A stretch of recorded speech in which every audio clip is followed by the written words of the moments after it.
ভবিষ্যতে যাদের বয়স 50 থেকে 70-এর মধ্যে থাকবেন তারা হয়তোবা বর্তমানে 70 বছর মানুষের মতো বৃদ্ধ থাকবেন না। আপনি হয়তোবা বিশ্বাস করবেন না। আর যদি বুঝতে সমস্যা হয় আমি কি মিন করছি তাদের জন্য বলি, আপনার দাদা বা আপনার পরিবারে যাদের বয়স হয়ে গেছে তারা যে সমস্যায় পড়ে, যেমন ভুলে যাওয়া, শরীরে নড়াচড়া কমে যাওয়া, অর্থাৎ বলা যেতে পারে শক্তি কমে যাওয়া, যা আসলে এই বয়সের মানুষের জন্য একদমই নর্মাল।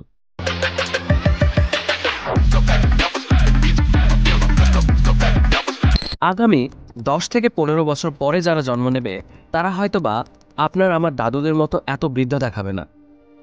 আর আমরা যারা এখন বেঁচে আছি হয়তোবা ডিএনএ চিকিৎসার কারণে বাঁচবও কয়েকটা বছর বেশি। আপনার যদি মনে হয় এটা সম্ভব নয় বা এটা কি ফিউচারে সত্যিই সম্ভব মেডিকেল ট্রিটমেন্ট দিয়ে, তাহলে ভিডিওটা পুরো দেখবেন। আশা করি আপনি নতুন কিছু জানতে পারবেন যা আপনার এবং আপনার পরিবারের চিকিৎসার জন্য হয়তোবা উপকারেও আসতে পারে। আজ আমি যেটা নিয়ে আপনাদেরকে ইনফরমেশন দিতে যাচ্ছি এটা একটু ধৈর্য ধরে বুঝতে হবে, তবে আমি শিওর আপনাদের অনেক কিছু জানা হবে। So hang on.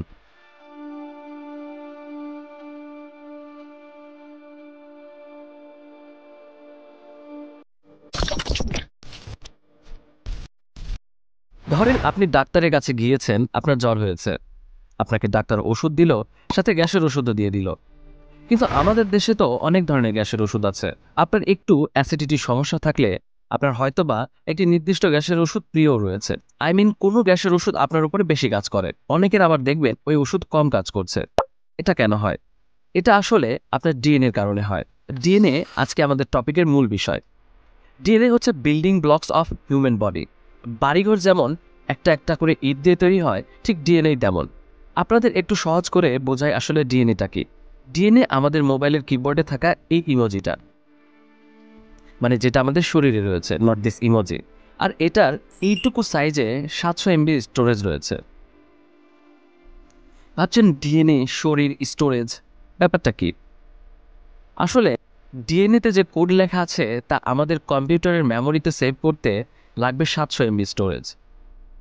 ডিএনএ আসলে কি এবং এটাকে কম্পিউটারের কোডের সাথে কেন বা তুলনা করছি সেটা একটু সহজ করে বোঝাই।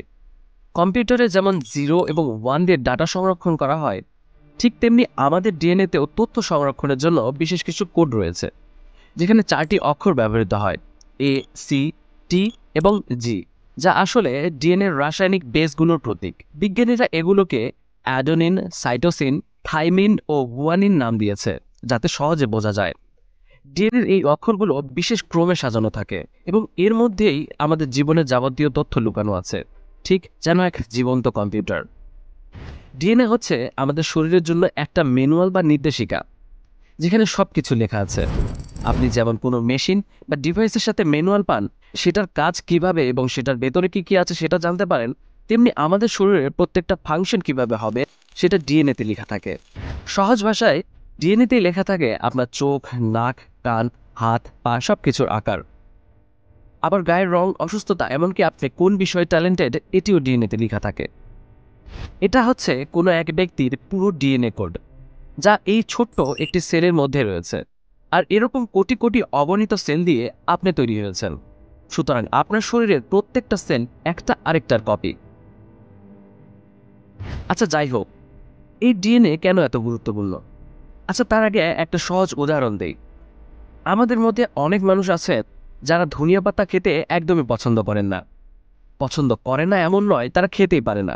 আবার অনেকেই খেতে পারেন আর তাদের কাছে ভালোও লাগে। আসলে আমাদের ডিএনএ কোডের একটা অংশ আমাদের এই খাবার পছন্দ এবং অপছন্দ করার জন্য দায়ী। একবার ভাবুন তো, ভবিষ্যতে আপনার ডিএনএ তথ্য রেস্টুরেন্টের ব্যবসায় কিভাবে কাজে আসতে পারে। যাই হোক, মূল বিষয়ে আসি। আমাদের শরীরে থাকা টেলোমিয়ার নামক একটা অংশ বয়সের সাথে সাথে ছোট হতে থাকে, আর যখন এটা খুব ছোট হয়ে যায় তখন আমরা বৃদ্ধ হতে শুরু করি। একটা গবেষণায় দেখা গেছে যদি টেলোমিয়ার ছোট হওয়ার এই প্রক্রিয়াটি ধীর করে দেওয়া যায় তাহলে মানুষের বয়সের বৃদ্ধির হার কমানো সম্ভব। টেলোমিয়া হলো একটা ঘড়ির মতো, যা আমাদের শরীরের কোষগুলোর জীবনকাল নির্ধারণ করে।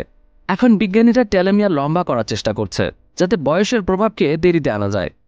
2015 সালে নোবেল পুরস্কার পাওয়া গবেষণা থেকে আমরা জেনেছি যে টেলোমিয়ার দীর্ঘায়িত করলে আমাদের কোষগুলো দীর্ঘদিন পর্যন্ত বেঁচে থাকে এবং মৃত্যুর হার কমে যায়।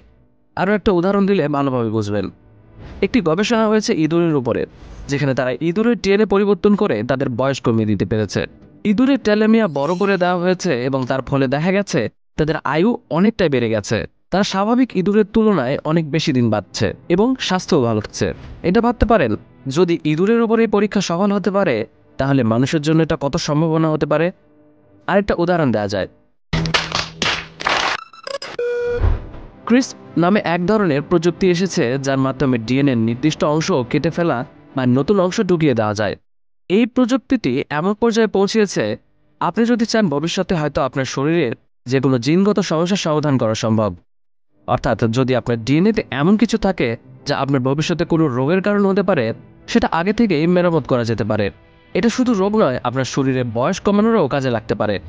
ধরেন ভবিষ্যতে আপনি জানলেন আপনার শরীরের কোন কোষগুলো দ্রুত মারা যাচ্ছে এবং কোন কোষগুলো ঠিকমতো কাজ করছে না, তখন ডাক্তার ক্রিসপ এর মতো প্রযুক্তি ব্যবহার করে আপনার সেই কোষগুলো পরিবর্তন করে দিতে পারবে এবং আপনার শরীরকে আবার তরুণ করে তুলতে পারবে। অর্থাৎ শুধু নতুন ওষুধ বা চিকিৎসা নয়, শরীরের কোষের জিনগত পরিবর্তন করেই একদিন হয়তোবা 120 বছর পর্যন্ত বেঁচে থাকা সম্ভব হবে। কল্পনা করুন, একদিন এমনও হতে পারে আপনি 80 বছর বয়সে উঠে এসে বললেন, আমার তো এখনও 40 বছর বাকি আছে।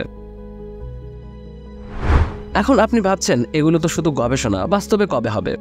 এই প্রশ্নগুলো নিয়ে বিজ্ঞানীরাও ভাবছে এবং তারা এই গবেষণায় অনেক দূর এগিয়ে গেছে।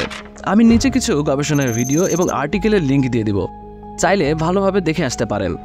একটা ভিডিও আছে যেটা আমি খুব বেশি করে রেকমেন্ড করব আপনাদের দেখার জন্য, সেটির লিঙ্কও ডিসক্রিপশনে দেওয়া থাকবে। আর আমরা যদি এই প্রযুক্তির অপব্যবহার করি, তাহলে হয়তোবা এর নেতিবাচক প্রভাবও পড়তে পারে।